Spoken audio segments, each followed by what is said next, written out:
Ok, estamos gravando. Boa tarde novamente a todas as pessoas que vieram participar da nossa quinta aula do curso de extensão, psicanálise, teoria e questões filosóficas. É uma grande alegria dar as boas-vindas ao colega, amigo, grande pesquisador Paulo Bia, que vai apresentar para a gente uma aula sobre psicanálise política.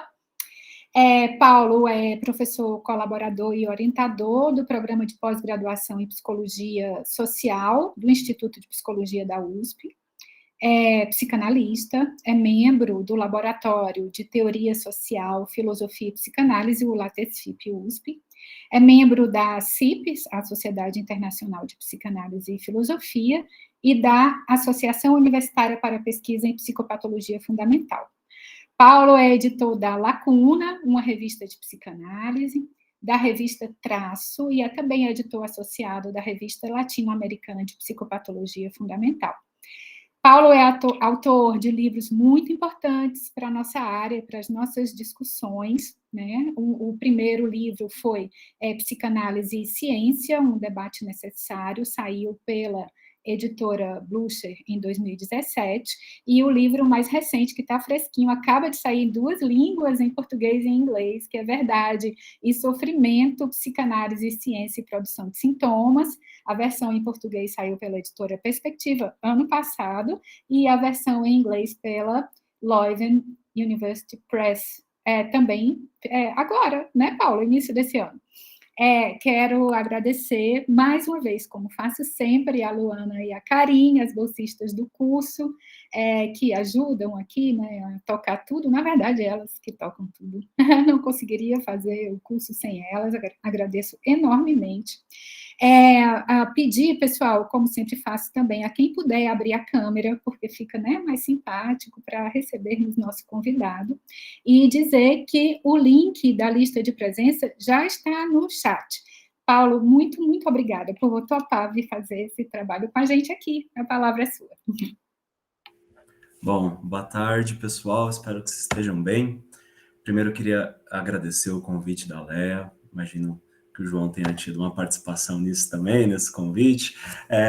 Para mim, enfim, é um enorme, enorme prazer. O João e a Lea são pesquisadores, professores de referência para mim já faz muito tempo. Conheci eles num congresso em 2012, desde então acompanho a obra deles. Eu sugiro para que quem não faz, o faça também. E fiquei muito, muito contente, muito honrado com esse convite, claro que eu aceitei. Queria agradecer também a Luana e a Karine pela organização das coisas. Eu sei que isso é muito trabalhoso e é um trabalho que deve ser muito valorizado, então, obrigado. Vamos aproveitar o tempo, porque a Léa me propôs um tema que eu diria assim, que não é exatamente um tema, é um campo de pesquisa, assim, é uma coisa que a gente poderia ficar anos e anos e anos falando sobre psicanálise política.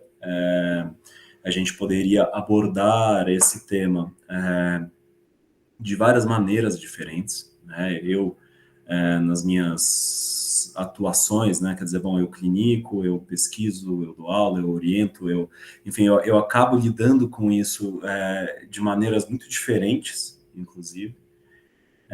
E eu fiquei pensando por onde que eu ia entrar nesse tema hoje, e eu escolhi uma entrada que eu acho que faz sentido, principalmente considerando um momento atual que a gente tem vivido. Eu acho que, bom, recentemente, para quem todo mundo aqui imagino que deva ter acompanhado os debates sobre cientificidade da psicanálise, não sei o que e tal, enfim, esse tem sido o carro-chefe da minha pesquisa, pelo menos aí desde 2012, 2013. A Leia me ajudou enormemente nisso nos últimos anos. E o que eu queria trazer aqui, então, é uma maneira da gente pensar como que a psicanálise participa do que eu nomeio como as políticas do conhecimento, né? E não só como a psicanálise participa disso, mas também as implicações, as consequências desse campo que muitas vezes a gente acaba não levando em consideração, porque a gente tem uma certa mania de pensar que conhecimento não tem muito a ver com política, né? Que o conhecimento ele se faz de maneira pura, de maneira desinteressada, de maneira dessa maneira meio transcendental, assim, né? Uma coisa. E acho que o que eu queria trazer é justamente falar, olha, a gente precisa pensar isso de um jeito um pouquinho diferente.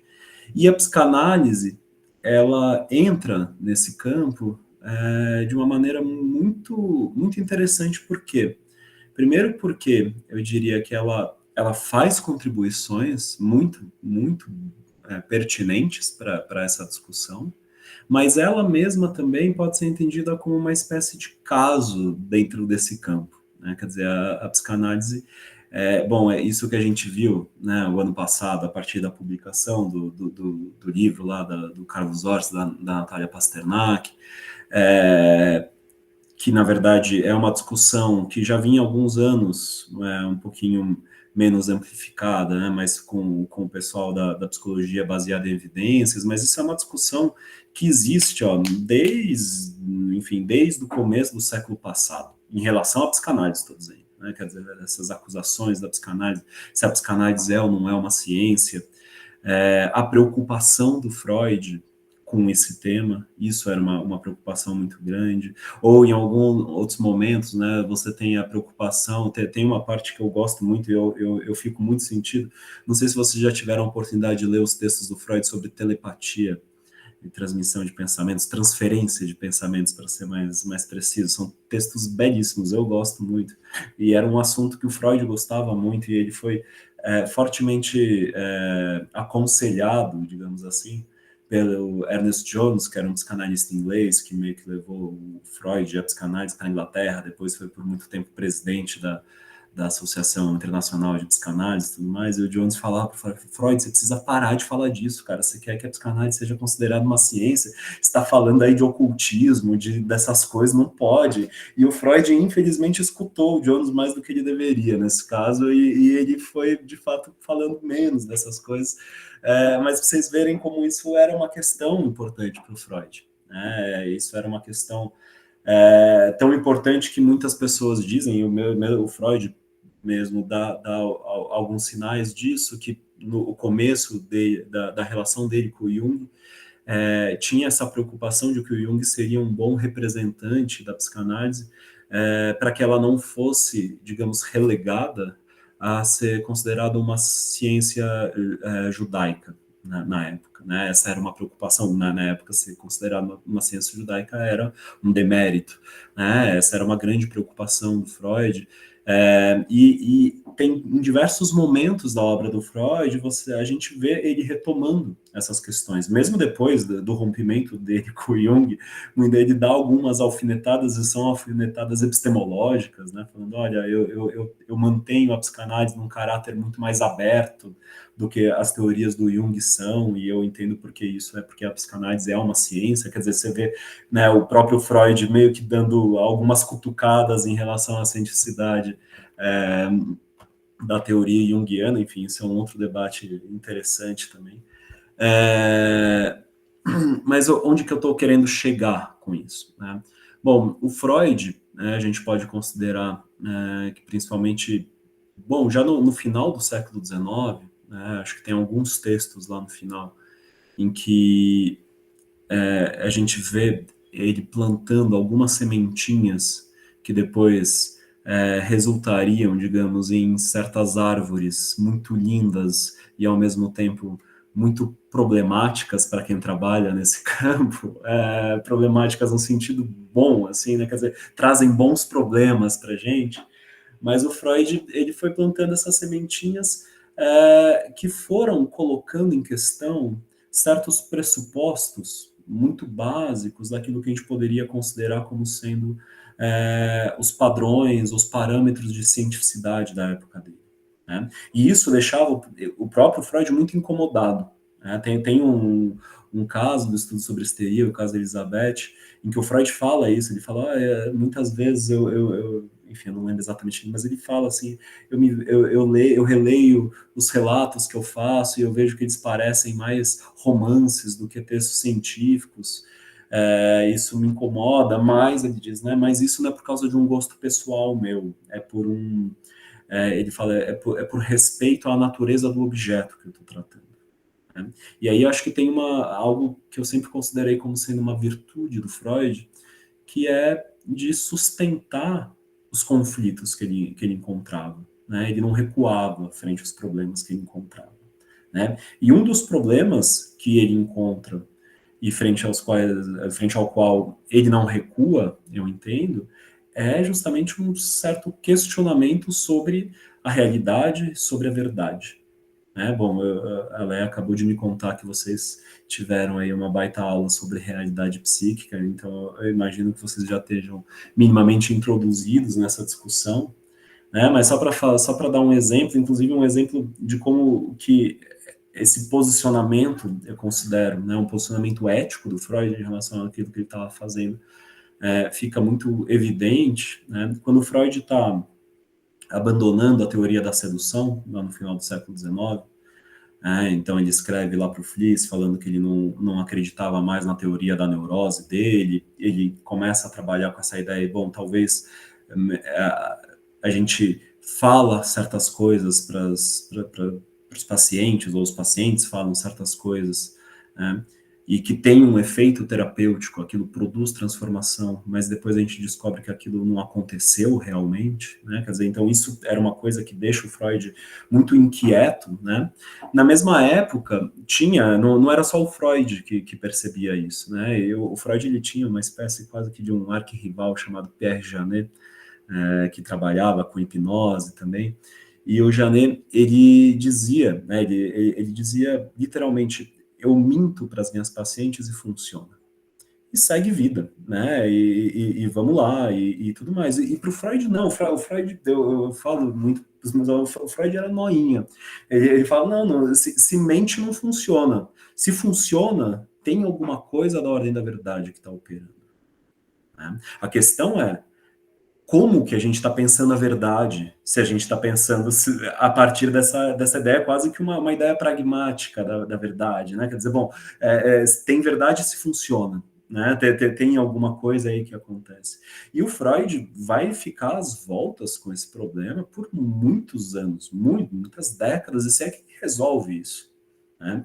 Então ele vai, no primeiro momento ele vai ali rodeando, vai propor o conceito de fantasia, né, essas espécies de mediações, de falar, bom, a gente não tem um contato direto com a realidade, a gente tem, né, enfim, ele vai trazendo diversos pontos para lidar com isso, né, o que, ao mesmo tempo, vai criando, digamos, um certo tensionamento em relação a críticos da psicanálise, principalmente, né, enfim, a pensadores de outras disciplinas, que começam a achar aquilo tudo muito estranho, né? Quer dizer, o Freud, então, a partir do momento, digamos assim, que ele respeita tanto a natureza dos objetos com os quais ele trabalhava, né? E ele, de algum modo, não se permite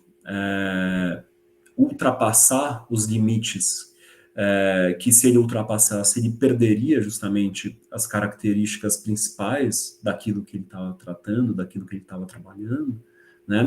Isso vai fazendo com que a psicanálise ela tenha, digamos, um formato muito específico, né?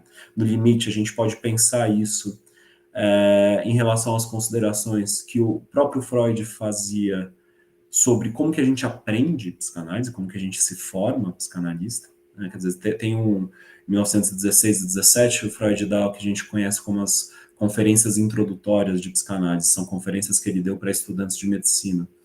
A primeira conferência, que é belíssima, a conferência introdutória das conferências introdutórias, o Freud, ela é inteira dedicada ao fato do Freud tentar explicar para os estudantes de medicina por que eles não podem se formar psicanalistas da mesma maneira como eles se formam médicos. né?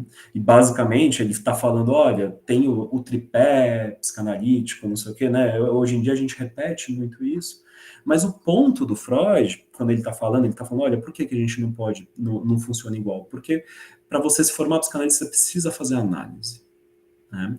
E o que isso quer dizer, efetivamente?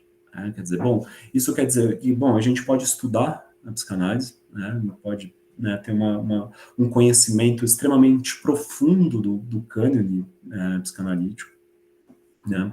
A gente pode fazer a supervisão, que seria aí, né, a outra parte, muito embora a supervisão ela já entre também nessa dimensão clínica da formação, mas a questão da análise pessoal, que a gente vai dizer, né, eu diria que ela nem precisa ser pessoal no sentido de individual, mas enfim, isso é uma outra discussão também, né? Ela toca num ponto que é muito importante, que é o tipo de conhecimento que a psicanálise produz e sobre o qual ela se sustenta, demanda, né, uma relação muito específica com aquilo que a gente nomeia como inconsciente, né? E aí a gente vai entrar, bom, o inconsciente o que é? O inconsciente é um objeto, o inconsciente é uma teoria, o inconsciente é uma hipótese, né? Eu gosto muito da ideia de pensar o inconsciente enquanto uma hipótese, né? Quer dizer, bom, e é muito interessante, porque de fato é uma hipótese que ela se confirma, vira e mexe, né? Mas a gente nunca dá ela de barata, ela tem que reaparecer, ela tem que se reconfirmar, ela tem que se reconfirmar o tempo inteiro, né? Mas tem algo aí, e que eu acho que fica muito claro quando a gente pensa nas duas regras técnicas, eu diria, fundamentais para o Freud do que acontece numa análise, do que precisa acontecer para que uma análise aconteça. Ele fala, olha, existe uma regra do lado do analisante, né? O analisante precisa falar livremente, né? A tal da associação livre. Por parte do analista, existe uma outra regra que ele chama de atenção flutuante. O que é a atenção flutuante e qual que é a ligação disso justamente com a insuficiência do estudo teórico para a gente se formar analista? Fala, olha, a atenção flutuante significa que, primeiro, a gente não tem, a gente vai escutar aquilo que os analisantes dizem sem ter qualquer tipo de hierarquização a priori do que merece ser escutado com maior cuidado e o que tanto faz, digamos assim. Quer dizer, então o Freud, o que ele está fazendo? É como se ele estivesse suspendendo uma certa, suspendendo uma pré-valoração daquilo que vai ser escutado, né? O Jô Soares, ele tinha uma sketch há muito tempo atrás, tem no YouTube, gente, eu não tenho, infelizmente eu não tenho idade para ter acompanhado essa parte da carreira do Jô Soares, mas tem no YouTube, na qual ele fazia um psicanalista, e aí chega um paciente para ele uma vez, ele fala, tá bom, não sei o que, tal, você fala da sua mãe. Aí o cara fala, não tenho mãe. Não sei. Ele fala, tá bom, então fala do seu pai. Aí o cara fala, não tenho pai também. Fala, então não dá para fazer análise, não tem mãe, não tem pai, não dá para fazer análise. Né? É justamente isso que o Freud está falando que não deve acontecer. Quer dizer, ele fala, olha, quando uma pessoa está falando em análise, você não sabe, a gente não sabe o que tem de mais importante ali para ser escutado. Não tem a ver com conteúdos, não tem a ver com aquilo que é socialmente determinado, muito embora isso tenha o seu lugar, mas não é o mais importante. O mais importante a gente vai conseguir, digamos, pensar, de algum modo, a partir da relação que as palavras, que os significantes vão estabelecendo uns com os outros dentro da fala, né? Mas também com uma espécie de uma dimensão da escuta que é uma dimensão afetiva que a gente também não consegue padronizar e que no limite remete à nossa capacidade de nos escutar. Quer dizer, então o Freud está falando, olha, para a gente conseguir escutar alguém como analista, a gente precisa ter uma capacidade de escutar o nosso próprio inconsciente. E aí a gente pode entender que tem, então, um ponto muito central, né, do que a gente considera como sendo a relação que podemos ou não estabelecer com o conhecimento psicanalítico, que é, bom, a gente precisa, para a gente fazer um uso, que pelo menos eu entendo que a maior parte dos clínicos acha o uso mais interessante do conhecimento psicanalítico, a gente precisa ancorar esse uso, né, em alguma coisa que não é totalmente assimilável ou abarcável pelo próprio conhecimento. tem alguma coisa aí que escapa à própria produção de conhecimento, né? E isso, enfim, estou falando isso tudo para falar sobre políticas do conhecimento, gente, eu não entendi, eu não esqueci, não, né? E isso volta para essa questão de falar, bom, então por que que a psicanálise vai produzindo esses tensionamentos, né? Em 1917, o Freud escreve um texto no qual ele tenta rebater alguma das críticas, né? Ou mais do que rebater, ele tenta explicar psicanaliticamente alguma das críticas que ele vinha recebendo com a psicanálise, né? Um texto chamado Uma Dificuldade da Psicanálise, um texto de muita modéstia do Freud, digamos assim, porque ele se coloca à altura de ninguém mais, ninguém menos do que Copérnico e Darwin, né? Ele fala, olha, a psicanálise talvez ela infira, ela faça ataques ao amor próprio da humanidade, né? E nisso existe uma tradição disso. O primeiro que fez isso recentemente, pelo menos, foi o Copérnico, quando ele falou que a Terra não é o centro do universo. O segundo foi o Darwin, com a teoria da evolução das espécies, falando que a espécie humana não é uma espécie especial, digamos assim, né? Ela não foi desenhada realmente por Deus e tudo mais. E ele dizia a psicanálise é o terceiro, né? O Freud ele tem a modéstia, pelo menos, de não falar o Freud é o terceiro, ele fala a psicanálise, mas a psicanálise queria dizer ele na época, né? Ele fala, bom, a psicanálise é o terceiro. Por quê? Porque mostra que o eu não é o senhor na sua casa, né? E aí tem algo que é muito interessante, diria eu, que é, quando o Freud está falando isso, do que ele está dizendo, né? Ele, por um lado, ele está falando, olha, a gente aprende com a psicanálise, e a gente vê isso acontecendo na clínica, que a maior parte, digamos, da nossa vida escapa ao que a gente entende enquanto racionalidade, né? Quer dizer, ela responde a outros tipos de racionalidade, se é que nós vamos pensar em racionalidade. O Jacques Rancière, num livrinho muito lindo chamado Inconsciente Estético, ele traz essa ideia de que a psicanálise ela consegue absorver, o Freud consegue absorver da estética da época uma ideia de um pensamento que não pensa ou de um não pensamento que pensa, né? É esse tipo de contradição que está ali presente, né? Então, o que o Freud está dizendo? Ele está falando, olha, então a gente começa a pensar isso sobre o ser humano, quer dizer, o ser humano é esse bicho que não é tão racional quanto a gente gostaria que fosse, mas isso tem uma implicação sobre o próprio conhecimento que ele produz, principalmente quando ele está falando sobre essa impossibilidade de você se formar psicanalista, né? Quer dizer, ele estava falando isso para os médicos lá em 1916, né? Uma Dificuldade da Psicanálise é publicado em 1917, tem uma proximidade enorme entre esses textos, né? Entre a conferência e o texto.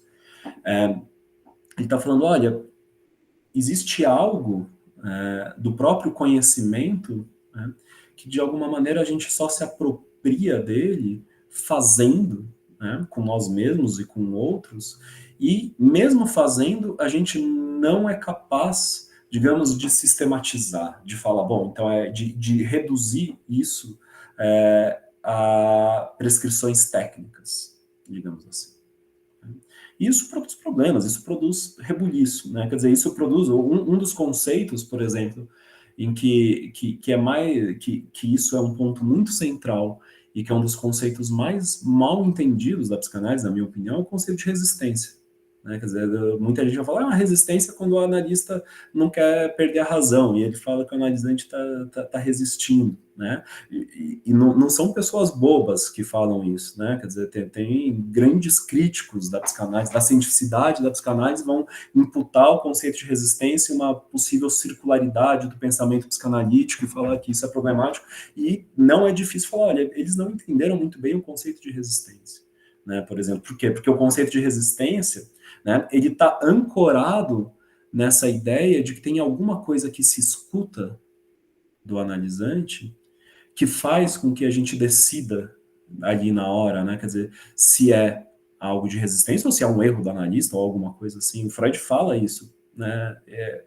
Claramente, né, explicitamente. Ele fala, olha, a gente sabe que a interpretação funcionou, né, e aquilo pode ser resistência, quando a gente vê que a resposta é uma resposta inconsciente. né? Como que a gente define se é uma resposta inconsciente ou consciente? O Freud ele até dá algumas pistas, mas nenhuma delas é satisfatória, né? O Freud fala, em geral, quando não funciona, né, quando é uma resposta consciente, a gente tem respostas desafetadas, né? A gente tem, por exemplo, no caso da jovem homossexual, quando o Freud faz uma interpretação maravilhosa, estado da arte da psicanálise na época, né? E a jovem vira e fala, muito interessante isso que você está dizendo, né, Freud? Legal. Ele fala, não, peraí, alguma coisa não funcionou aí. Né? Tem aí, e ele vai, primeiro ele vai falar, ó, eu não vou conseguir analisar essa pessoa, ela precisa ser analisada por outra pessoa, e ele vai revisitar vários pontos da teoria dele, né? Quer dizer, a partir disso. Né? Por outro lado, ele fala, olha, quando a interpretação entra, né, quando o negócio encaixa, aí a gente tem desde respostas agressivas, né, desde, enfim, uma série de coisas, até quando a pessoa, em geral, já está um tempo mais, né, já está um pouquinho mais acostumada, já está conseguindo se escutar um tanto mais, a pessoa fala, nossa, eu nunca tinha pensado nisso mesmo. Né? E vem, quer dizer, tem algo da ordem da surpresa, tem algo, um certo arrebatamento que aparece. Mas como que a gente consegue, né? A gente consegue, eu estava discutindo isso com um aluno sábado, um cara tá fazendo doutorado dele no INPE sobre inteligência artificial, não sei o que, tá, né? E ele tá falando, não, porque hoje em dia tem aplicativo, tem inteligências artificiais que conseguem, a partir do tratamento, da modulação da voz, falar se a pessoa está nervosa, não está nervosa, não sei o que e tal. A gente fala, será que isso é suficiente para fazer uma escuta psicanalítica? Né? Quer dizer, eu tenho a impressão que não, mas vale a pena investigar, diria eu, assim, né? Mas eu tenho a impressão que não. Né? Quer dizer, que tem alguma coisa daí que é, de fato, da ordem de alguma coisa extremamente singular, né? E que diz respeito, de novo, né, a essa ancoragem do conhecimento que a gente mobiliza, nós como analistas, a gente está pensando na teoria psicanalítica o tempo inteiro, né, mas a gente está pensando, mas sempre tem um pontinho ali, né, quer dizer, que onde a gente, no final das contas, a gente toma as decisões, não é só a teoria que explica, né, quer dizer, tem alguma coisa dessa ordem prática, né, tem o Wilson Franco, um grande amigo meu, grande pesquisador, tem um livro dele chamado Lugares da Psicanálise na Clínica e na Cultura, em que ele traz a ideia do pensamento fronético para pensar isso, né? Quer dizer, para pensar o pensamento clínico, né? Quer dizer, essa ideia da fronesis lá do Aristóteles, fala, bom, tem uma decisão que você toma ali na hora, né? É o momento clínico, né? E que você tem, né, quer dizer, um monte de coisas que estão consolidadas dentro de você, mas tem isso também de alguma coisa que você consegue escutar, porque você sabe escutar isso a partir da escuta que você pôde um dia ter e pode ainda ter, enfim, tomara, né, do seu próprio inconsciente. Né? E aí, o que acontece com isso? Né? Quer dizer, isso entra numa linhagem, agora entrando mais diretamente na ideia de políticas do conhecimento. Né? Quer dizer, isso entra numa linhagem que não quer dizer que o Freud sustente isso o tempo inteiro, inclusive, gente, é isso que eu vou falar agora, né, dessa linhagem. Mas isso abre uma porta para entrar numa linhagem de falar, olha, então a gente está pensando um modo de relação com o conhecimento no qual a gente entende que o conhecimento, ele, primeiro, ele não dá todas as respostas, né? E segundo, não é só uma questão de, digamos, de incompletude, tipo, ele ainda não dá, mas um dia ele vai dar. O Freud, muitas vezes, ele fala, um dia a gente chega lá. Enfim, né? E outros momentos, não. Outros momentos ele era um pouco mais pessimista. Mas isso dá essa oportunidade, digamos, de falar, olha, então, a maneira como a gente mobiliza o conhecimento, ela é distinta, dependendo do contexto. E a gente pode pensar, inclusive, que dependendo do contexto, o nosso próprio modo de produção de conhecimento e o conhecimento que a gente produz é diferente. Né? E isso é muito claro na própria obra do Freud. Se a gente pensar, olha, tem conceitos que o Freud produz e que estão diretamente ligados ao fato de que eram momentos em que ele estava muito mais ocupado com pacientes histéricas. né? Isso principalmente no começo da psicanálise. Depois, outros conceitos que têm a ver com ele começar a lidar mais com neurose obsessiva. Outros conceitos que ele vai começar a pensar depois que ele leu o livro do presidente Schroeder, né? Quer dizer, bom, quem tem interesse por isso, eu recomendo demais esse livro aqui. Acho que a Léa e o João com certeza o conhecem, o Psicanálise Sem Ético, do Philipp von Hoyt e do Thomas Geikens. Philipp von Hoyt é um amigo muito querido nosso, né, que infelizmente nos deixou recentemente. Mas que enfim, eles conseguem trazer essa fineza da obra do Freud de um jeito extremamente competente, mas que vai, de alguma maneira, trazendo para o leitor, quer dizer, essa espécie de contextualização possível, né, do conhecimento que o Freud ia produzindo, inclusive para falar, olha, tem certos momentos em que o Freud ele estava sustentando uma teoria que era socialmente muito mais impactante, digamos assim, mais rebelde, mais progressista, a gente diria nos termos de hoje. Depois ele dá uma encaretada, ele fica um pouco mais conservador, né? Ele vai, não quer dizer que ele vira totalmente conservador, né? Mas ele vai sustentando, mas ele vai caindo às vezes para um lado, às vezes para o outro, e isso, de algum modo, é muito coerente com a própria maneira como a teoria psicanalítica é mobilizada na clínica, né? E aí aqui eu vou puxar um gancho, vou andar algumas décadas, né? Nem tanto, mas enfim, para trazer, né, acho que um pouco no que eu entendo que isso vai dar, inclusive na obra do Lacan, né, que eu acho que tem aí um ponto muito importante. O Lacan, ele, digamos, nos seus anos de formação, segundo um outro autor que eu gosto bastante, o Richard Simank, ele foi muito impactado pela obra de um filósofo franco-húngaro, comunista, chamado George Pulitzer. Né? O Pulitzer escreve em 1923, 25, Léa? Vocês sabem disso, né? 28. 28, um texto chamado Crítica aos Fundamentos da Psicologia, no qual ele, como bom comunista, ele falava, olha, como bom teórico marxista, vamos colocar assim, né? Ele falava, todas as linhas da psicologia têm um problema comum, que é a não consideração do materialismo histórico, basicamente. Quer dizer, elas têm uma tendência a naturalizar certos traços que são contingentes, que são culturais, e isso se dá justamente por não ter esse tipo de pensamento histórico. Estou fazendo, enfim, falando de um jeito muito, muito reduzido as coisas que o Pulitzer fala. Inclusive, mas ele faz uma ressalva. A ressalva que ele faz é em relação à psicanálise. Ele fala, a psicanálise, muito embora já tenha vários problemas como esse, na clínica tem alguma coisa muito interessante. Né? Tem alguma coisa que parece que pode levar a uma espécie de desalienação, digamos assim. Depois o Pulitzer muda de ideia. A gente até publicou na Lacuna um texto dele chamado Fim da Psicanálise, que ele fala, não, por um acaso ele tinha subido algumas posições hierárquicas no Partido Comunista Francês, mas enfim, nesse meio tempo. Aí ele fala, não, a psicanálise pode jogar fora também, não tem salvação e tudo mais.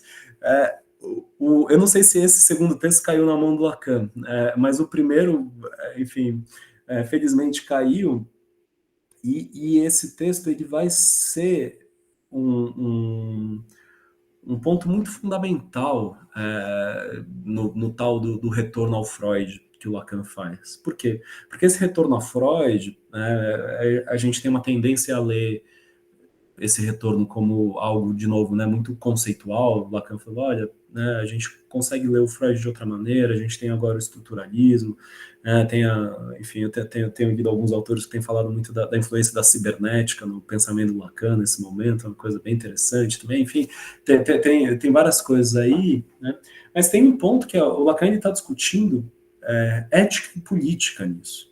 Quer dizer, quando a gente pega, por exemplo, no seminário 1, no seminário 2, quando ele está fazendo, por exemplo, a crítica ao Ernest Cries, né, o caso dos miolos frescos e tudo mais. Eu não vou entrar em detalhes disso, gente, porque senão não vai dar tempo. Mas o ponto dele, da crítica que ele faz ao Cris, né, tem um lado conceitual, que ele vai falar, olha, ele não está levando em consideração o vazio do desejo e tudo mais, ele está colocando o saber dele aonde alguma coisa da verdade poderia emergir, ele dá esse tratamento, mas o ponto fulcral do Lacan aí é falar, olha, o que o Cris está fazendo é transformar a psicanálise numa prática adaptativa, né, e isso não pode acontecer. Quer dizer, e aí eu acho que a gente vai entrando no ponto fulcral que eu queria trazer aqui para vocês, que é justamente, olha, a psicanálise, ela participa desse debate sobre políticas do conhecimento. E acho que dentro do campo da psicopatologia, ela participa de uma maneira muito produtiva e, ao mesmo tempo, ela é muito atacada, né, porque ela participa tendo isso, ou devendo ter pelo menos isso enquanto um inegociável. Nem todas as psicanálises, nem em todos os momentos, eu diria. Né? Quer dizer, então você tem, quando o Lacan fala isso, ele está falando, olha, nos Estados Unidos a psicanálise está virando uma coisa muito estranha, né? Lá nos anos 60, anos 50, 60, nos Estados Unidos, no pós-guerra. Né? E o que o Lacan tem, eu entendo, né, quer dizer que ele tenta e consegue sustentar nesse momento, que é um momento muito importante, que eu diria que é um momento que recobre quase que a obra dele inteira, talvez, seja esse esforço de falar, ó, o que a gente pensa dessa prática e desse corpo teórico, né, que ao mesmo tempo que produz saber, ele é incapaz de definir os parâmetros éticos a partir dos quais nós devemos agir, né, quer dizer, então a gente tem que deixar esse campo da ética em aberto o tempo inteiro. Isso precisa ser um campo de discussão, efetivamente. Para os filósofos, isso é uma contradição. Quer dizer, você fala, bom, se você está falando de ética, você está falando de discussão. Eu concordo, mas não no nosso mundo, né? Eu lembro que uma vez, quando eu estava me formando em psicologia, eu escrevi um trabalho numa matéria, numa disciplina que era sobre ética na psicologia, e eu escrevi um trabalho falando por que não devia existir um código de ética da psicologia. Enfim, foi curioso, a professora, ela ficou muito incomodada, mas ainda assim ela me deu a maior nota da classe, mas ela fez questão de falar, foi um negócio muito doido.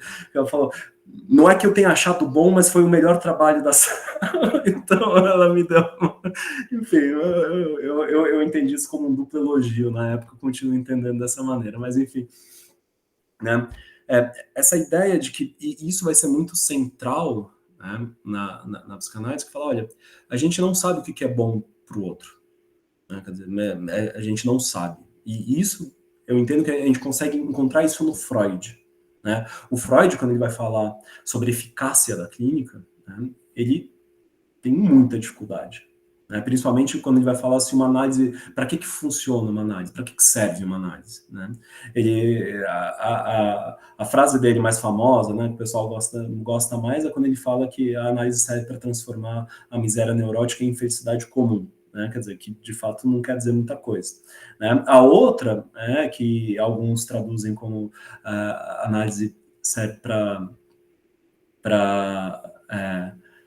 permitir que uma pessoa, para melhorar a forma de trabalhar e de amar. Tem pessoas que falam, né, tem traduções que vão pensar não trabalhar e amar, mas de realizar e gozar, ou realizar e fruir, né, que me parece uma tradução, enfim, eu não falo alemão, não sei o que é mais correto no alemão, mas eu gosto mais dessa, em português eu gosto mais de realizar e fruir, né, e gozar, né, faz mais sentido para mim.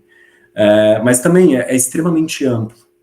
Né? Quer dizer, o Freud, em alguma medida, ele deixa isso em suspense. Em alguns casos específicos ele é claro, mas em outros não, ele deixa, não dá muito para saber o que é melhor para as pessoas. Né? E isso vai ser um ponto central para o Lacan.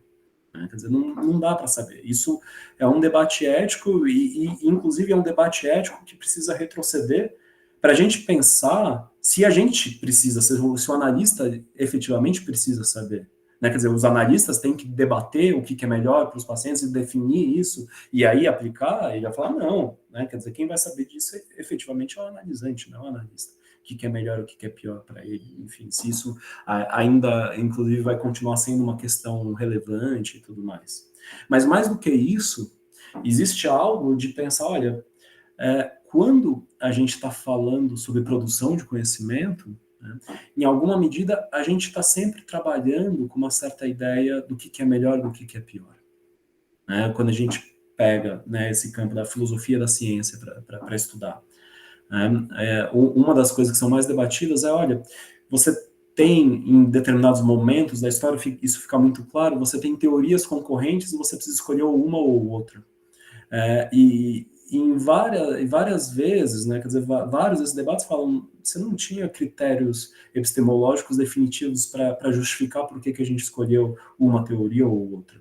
Não tem, foi uma coisa, escolheu uma, outra morreu, ninguém fala dos outros, né, só os filósofos da ciência que vão fazer esse debate, mas em geral o resto das pessoas não falam. O que vai trazendo essa contingencialidade do fazer, da produção de conhecimento, mas vai trazendo também essa dimensão política.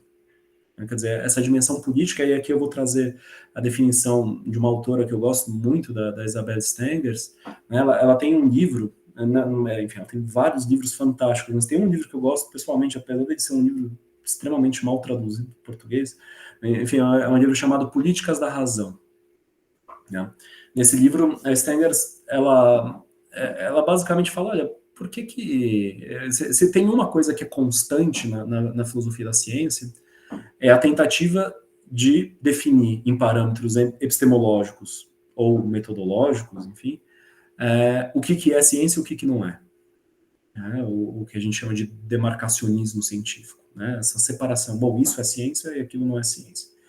E ela fala, e o que a gente tem de constante é que todas essas tentativas fracassaram. A gente não consegue definir, né, fazer uma norma falando isto é ciência por causa desse argumento epistemológico, né, e com isso incluir tudo aquilo que a gente gostaria que fosse considerado ciência, excluir aquilo que a gente gostaria que não fosse considerado ciência, mas o ponto dela é sustentar somente epistemologicamente por que a gente está fazendo isso. Por que ela está dizendo isso? Porque epistemologicamente você consegue sustentar coisas contraditórias. Você tem uma variabilidade muito grande das coisas que você consegue sustentar. Então sempre existe um ponto, um momento no qual você faz uma escolha, né? E essa escolha não é só epistemológica. Né? Quer dizer, essa escolha, ela fala, bom, ela é política. A gente pode pensar a política, por um lado, pensando na ideia de o político é aquilo que diz respeito a todos, aquilo que diz respeito ao comum, né? Então você fala, bom, o que importa para o comum, o que importa para todos. Né? Mas a política também envolve uma ideia de um tensionamento de poderes. Né? E a Stengers, ela trabalha com essas duas ideias de falar, olha, a gente não consegue escapar disso. Né?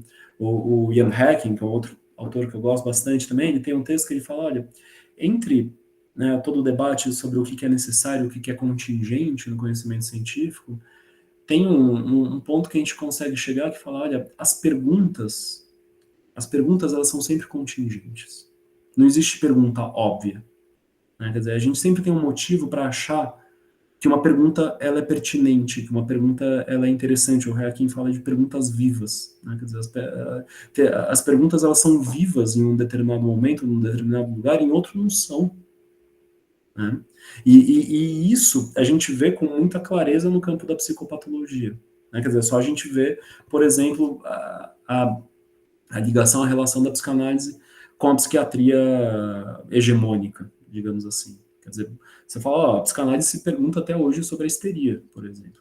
Para a psiquiatria hegemônica, isso são perguntas mortas, essas perguntas não fazem o menor sentido. Histeria não é mais uma categoria que a psiquiatria usa. Né? Quer dizer, não faz mais sentido. E aí, existe uma outra pergunta que talvez seja mais viva para os psicanalistas do que para os psiquiatras, que é, e por que a psiquiatria parou de trabalhar com essa categoria? Né? E aí a gente tem uma série de respostas possíveis. Uma delas, diria eu, que é um pouco o que a gente trabalhou uns anos atrás no LatesFIP, é uma ideia de falar, olha, você tem um caminho que a psiquiatria foi tomando nas últimas décadas, principalmente a partir dos anos 70, 80, que é um certo caminho, um caminho de uma certa retirada da dimensão conflitiva do modo como a gente pensa sobre aquilo que a gente está tratando. né? Não por acaso, é um caminho muito, muito articulável, muito adequado ao que estava acontecendo no que o Foucault chamaria da governamentalidade daquela época, né? Quer dizer, do neoliberalismo, né? Quer dizer, bom, você tem, né? Quer dizer, uma das características do pensamento neoliberal é justamente uma certa retirada da dimensão do conflito, de como você pensa as coisas. Né? Então você pega, tem uma, é bom porque tem um exemplo que é muito forte disso, né? Tem uma frase da Margaret Thatcher, né, que fala, olha, o social não existe, né? O que ela está falando com isso? Ela está falando, olha, ela tá lidando com uma greve de carvoeiros, né? E ela está falando, ó, essa história de ter que ficar lidando com um sindicato, isso é uma bobagem, né? Quer dizer, são questões individuais, o social não existe, não tem isso, coletividade, que bobagem. Né? É quase como se ela, bom, demorou, mas chegou, né? Quer dizer, deixa os carvoeiros negociarem direto com o patrão e vai ficar tudo bom, vai ficar tudo certinho, eles vão ter condições melhores de trabalho e tudo mais, né? O que a gente vai vendo? Que, bom, de fato, isso vai acontecendo, quer dizer, essa fragmentação de diversas esferas coletivas, sociais, em que o conflito poderia se colocar enquanto tal e demandar resoluções sociais, resoluções coletivas. Isso vai se esvaziando, isso vai caindo, isso vai se individualizando, e, ao mesmo tempo que isso vai se individualizando, a gente vai construindo toda uma tecnologia filosófica para falar, olha, mas também não é que tem conflito nos indivíduos, né? Os indivíduos não são culpados também, né? Quer dizer, é muito pesado falar isso dos indivíduos. O que a gente tem são desbalanços químicos, né? Quer dizer, as pessoas elas não estão produzindo, elas não estão felizes, elas estão tendo problema, não tem nada a ver com o trabalho dela, que fala que ela tem que trabalhar às 2 da manhã, tem que responder e-mail do patrão, tem que não sei o quê, né?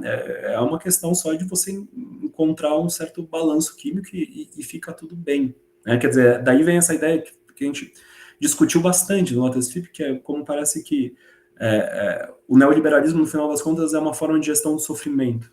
Né? Quer dizer, então, esse sofrimento que até então parece que voltava para o social, né? Quer dizer, e que era entendido como um fato social, e que tensionava, então, as relações,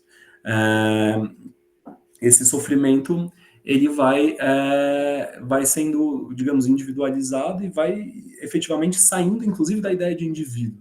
Né? Quer dizer, ele vai sendo fisiologizado, digamos assim. Né? Ele vai sendo transformado em alguma coisa que, por um lado, não carrega a ideia de conflito, e, por outro lado, vai apagando qualquer potência transformativa do que pode acontecer. Né? Quer dizer, você cai justamente numa ideia de adaptação. Quer dizer, então, o que você precisa é adaptar melhor para o que está acontecendo. Né? E aí, né, se a gente pega, né, e foi um pouco isso que a gente foi fazendo no ATC, quer dizer, bom, se você pega isso, né, nessas décadas e vai pareando isso com o que de fato foi acontecendo no campo da psicopatologia, da psiquiatria hegemônica, né, quer dizer, nesse caminho de biologização da psiquiatria, você começa a entender um pouco melhor por que a psicanálise é retirada dessa conversa. Para a psicanálise, vamos voltar para o Freud lá, 1905, né, quer dizer, o Freud vai falar, olha, a sexualidade humana, que é uma base central para ele pensar, né, quer dizer, o sofrimento, fala, ela tem basicamente 3 características principais. Né? Quer dizer, ela tende à variabilidade, né? Essa é uma das características que o Freud fala. Ela é disfuncional, né? Quer dizer, ela não serve para alguma coisa, ela não serve para... Não é disso que se trata. E ela é conflitiva. Né? Quer dizer, a gente está o tempo inteiro em conflito com a nossa sexualidade. Não tem, quer dizer, então, não existe pensar psicanálise sem pensar conflito. Não existe. Né? Enfim, isso sem entrar na própria hipótese do inconsciente, enfim, diversas outras coisas, né? Quer dizer, o Freud, a noção de conflito inconsciente é central para o Freud. Né? Então, quer dizer, se a gente leva isso em consideração, não parece tão abstrato. Por que as categorias psicanalíticas elas vão sendo retiradas do cânone psiquiátrico, de algum modo? Né? E que tem dado ruim, né? Quer dizer, inclusive os psiquiatras, uma parte deles, pelo menos, está tentando voltar atrás disso, né? Uns meses atrás teve um congresso da Associação Mundial de Psiquiatria que eles chamaram os psicanalistas para falar. e escutaram, né? Quer dizer, tem até alguma coisa, eles foram vendo que a clínica não está funcionando desse jeito também, né? Mas que, de algum modo, vejam, né? E acho que esse é o ponto, e eu quero escutar vocês. Mas acho que o que eu estou tentando pensar aqui junto com vocês é justamente como, bom, a gente está falando ao mesmo tempo de fatos que são eminentemente clínicos, né? Quer dizer, coisas que a gente encontra na clínica, no dia a dia, no sofrimento, né? Mas que o modo como a gente pensa sobre eles, o modo como a gente trata eles, o modo como a gente produz conhecimento sobre eles, né, tem implicações e consequências, por um lado, sobre o próprio sofrimento, sobre as formas de sofrer, mas que também são consequências políticas, né, e causas e consequências políticas. Vamos conversar, gente. Muito obrigada, professor Paulo, pela excelente aula.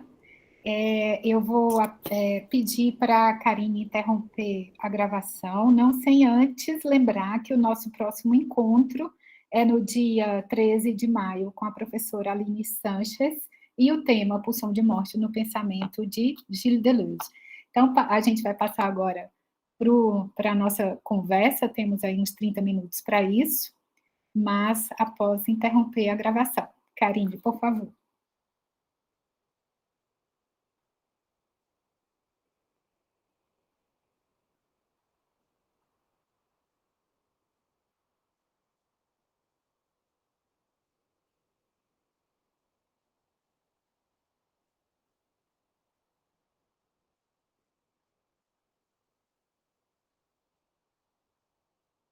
Acho que